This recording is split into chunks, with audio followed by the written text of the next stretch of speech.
سعد رضی اللہ تعالی عنہ سوال کرتے ہیں یا رسول اللہ ادعو اللہ ان اکون مستجاب الدعوات، اللہ کے پیغمبر دعا کر دیجئے میں مستجاب الدعوات بن جاؤں۔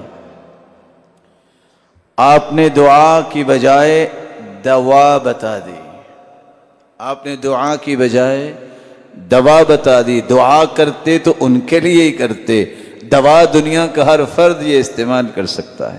فرمایا اطب مطعمک تکن مستجاب الدعوات، اپنے کھانے کو حلال کر لو، جو بولو گے قبول ہو جائے گا۔ حلال رزق ہو تو زبان سے نکلنے والے کلمات کبھی اللہ رد نہیں کرتے۔ سیدنا عمر اس لیے کہا کرتے تھے بالورع عما حرم اللہ یقبل الدعاء والتسبیح، جب تک حرام سے انسان نہیں بچتا نہ دعا قبول ہوتی ہے نہ تسبیح قبول ہوتی ہے۔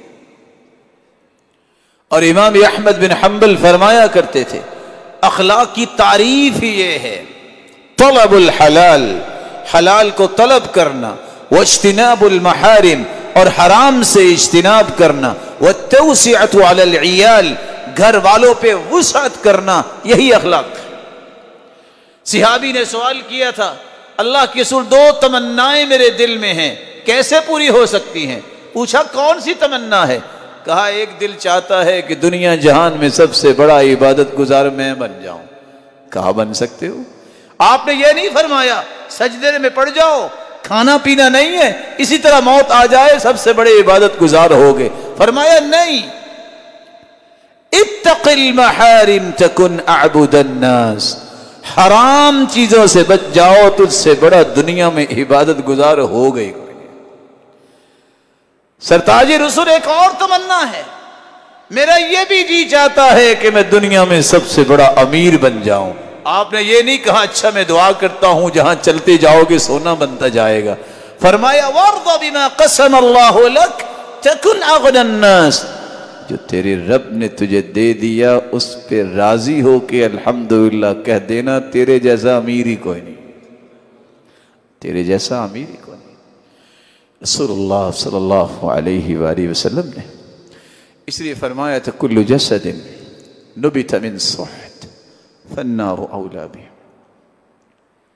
اور سیدنا ابو بکر صدیق رضی اللہ تعالیٰ عنہ فرمایا کرتے تھے لا يدخل الجنہ غذی بالحرام، جو حرام سے پرورش پانے والا جسم ہے یہ جنت میں نہیں جائے گا۔ کل جسد نبت من صحت فالنار اولا بہ، جس جسم کی پرورش حرام سے ہوئی اس کے لیے آگ ہی بہتر ہے۔ اللہم انا نسألک الحلال، اللہم انا نسألک الحلال، اللہم انا نسألک الحلال۔ الہ العالمین سب کو حلال اور وافر مال نصیب فرما، بلکہ حلال کام کرنے کی توفیق عطا فرما۔ ہر قسم کے حرام پہلوؤں سے ان روشن چہروں کو محفوظ فرما، ان کی اولادوں کو بھی محفوظ فرما، الہ العالمین کی نسلوں کو بھی محفوظ فرما، اور تو اپنی رحمت سے اپنی عنایت سے ان کو حلال اور وافر نصیب فرما۔ جو بے روزگار ہیں ان کو تمنگر بنا دے، جن کو حلال دیا ہے اللہ ان کی حفاظت فرما دے، شریروں کی شرارت اور حاسدوں کے حسد سے بچا لے۔ مولا کریم ان کی اولادوں کو نیک بنا، صدقہ جاریہ بنا، اور آنکھوں کی ٹھنڈک بنا، اور امت کا سرمایہ بنا، اور الہ العالمین بے اولادوں کو بھی اولاد نصیب فرما۔ جس طرح تیرے گھر میں جمع ہے رب تعالیٰ ان کو جنت الفردوس میں اپنے محبوب کے ساتھ جمع فرما، اور اپنے دیدار کا مستحق بنا۔